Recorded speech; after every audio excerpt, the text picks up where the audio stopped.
नमस्कार दोस्तों, स्वागत है आपका स्टॉक गाइडेंस में। सो फ्रेंड्स, आज मैं ओरिएंट पेपर एंड इंडस्ट्रीज पे डिस्कस करने वाला हूँ। Orient paper CK Birla group की सब्सिडरी कंपनी है। Company paper facility, Portland cement और सीलिंग फैंस की मैन्युफैक्चरिंग करती है।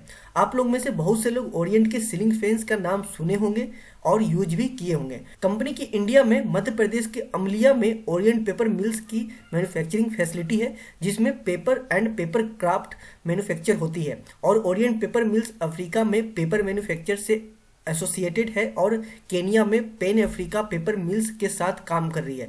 डिस्कशन में आगे बात करने से पहले, यूट्यूब पे जो भी वीडियो अपलोड होते हैं, क्या वो अच्छे हैं या बुरे, यूट्यूब उस वीडियो पे मिलने वाले लाइक्स और कमेंट्स के आधार पर डिसाइड करता है। और अगर आपको इस वीडियो से कुछ भी वैल्यू या नॉलेज मिल रही हो तो आप मुझे सपोर्ट करने के लिए वीडियो को लाइक कर सकते हैं। और ये स्टॉक आपके पोर्टफोलियो में है तो कमेंट सेक्शन में जरूर कमेंट करें कि आपने ये स्टॉक लॉन्ग टर्म के लिए बाय किया है या फिर शॉर्ट टर्म के लिए। और अगर मेरे से कुछ मिस हो गया हो और आपको इस कंपनी की कुछ अच्छी या बुरी बात पता हो तो कमेंट सेक्शन में जरूर कमेंट करें, जिससे और लोगों को हेल्प मिल सके और इस तरह से हम लोग छोटे इन्वेस्टर एक दूसरे की हेल्प कर सकते हैं। इस वीडियो के आधार पर आप बाय या सेल नहीं करेंगे, ये वीडियो सिर्फ एजुकेशन पर्पज के लिए है। तो चलिए डिस्कशन में अब आगे बात करते हैं और कंपनी के कुछ इंपॉर्टेंट्स और फाइनेंशियल रेशियो को देखते हैं, जिससे हम लोग को ये क्लियर हो जाएगा कि ये स्टॉक लॉन्ग टर्म के लिए पोर्टफोलियो में होना चाहिए या नहीं। टिकट टेप पे कंपनी की इन्वेस्टमेंट चेकलिस्ट अगर देखते हैं तो इंट्रिंसिक वैल्यू यहाँ पर अभी इनसफिशिएंट डेटा है, यहाँ पे कोई भी डेटा शो नहीं कर रहा है। वही ये कंपनी आपको एफडी से अच्छा रिटर्न यहाँ पे नहीं मिलने वाला। यहाँ पे ऐसा शो कर रहा है कि इस स्टॉक में आपको एफडी से अच्छा रिटर्न नहीं मिलेगा। डिविडेंड रिटर्न की बात करें तो यहाँ पर आपका अच्छा है, आपको डिविडेंड रिटर्न यहाँ पे अच्छा देखने को मिल सकता है इस स्टॉक में। एंट्री पॉइंट अगर देखें तो ये आपका रेड है, कि मीन्स कि अभी जो इसका जो प्राइस है अभी ओवरबॉट जोन में, मीन्स ये स्टॉक अभी ओवरबॉट जोन में चल रहा है और इस स्टॉक में ना ही कोई अभी रेड फ्लैग है।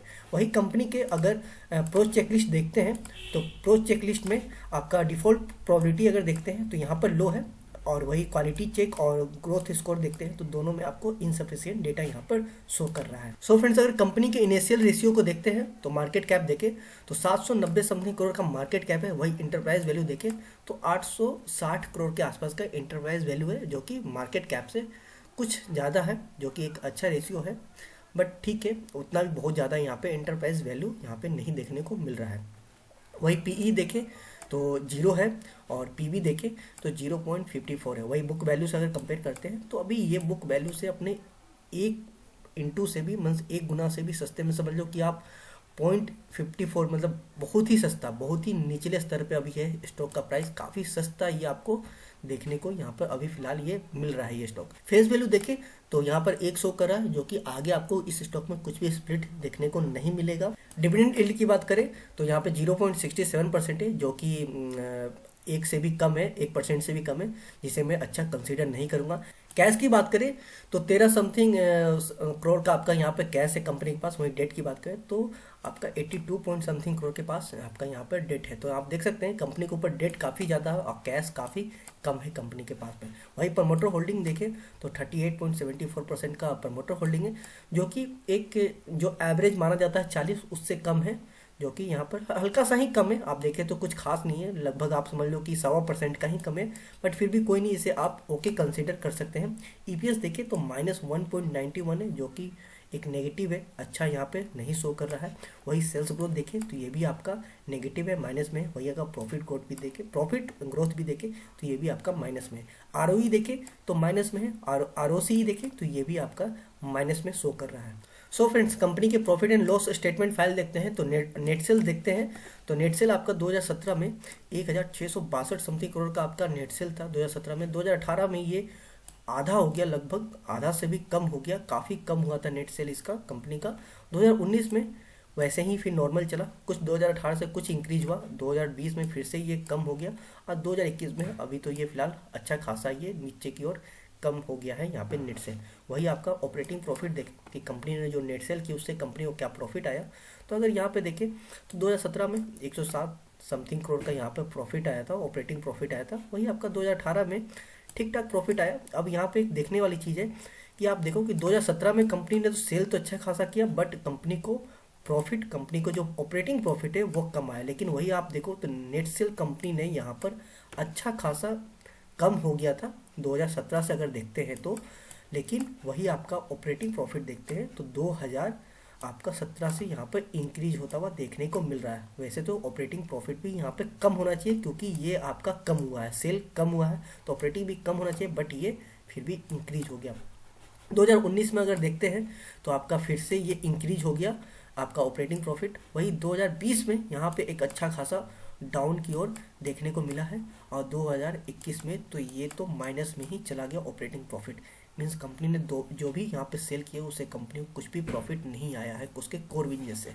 अदर इनकम की बात करें तो यहाँ पे अदर इनकम यहाँ पर 2017 में 24.49 करोड़ का अदर इनकम था, जो कि 2018 में कम हो गया। 19 में फिर से ये इंक्रीज हो गया, 2017 और 18 दोनों से ज़्यादा हो गया, 33 पे चला गया।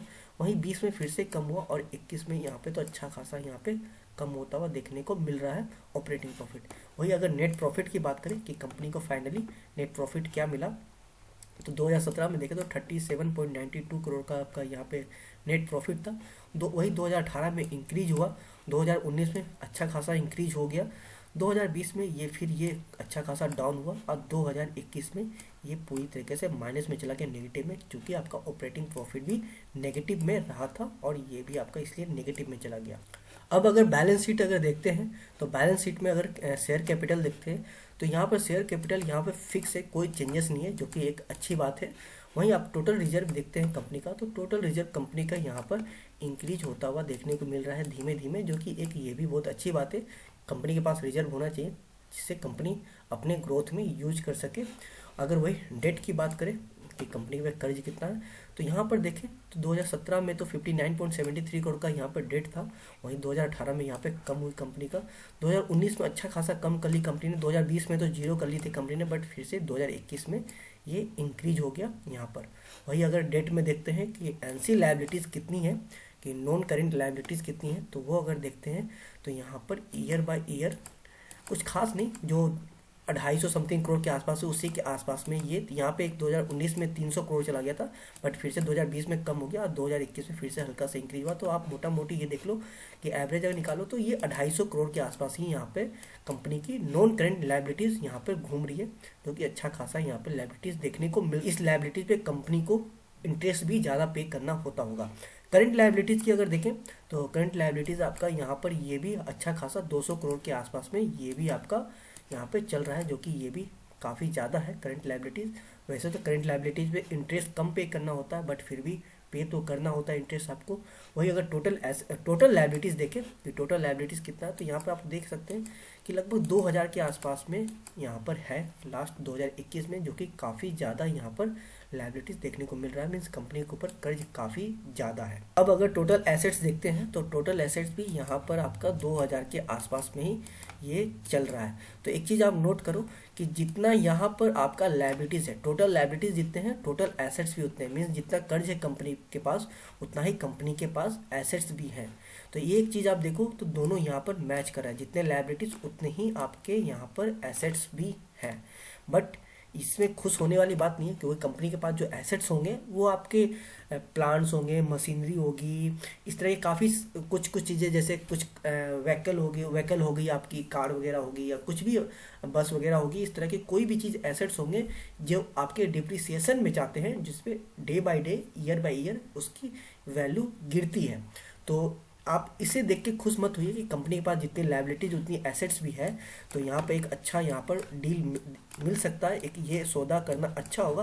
तो ऐसा कुछ नहीं है, आप इस चीज़ से देख के खुश बिल्कुल मत होइएगा। खैर, अब आगे चलते हैं और कंपनी के कैश फ्लो को देख लेते हैं।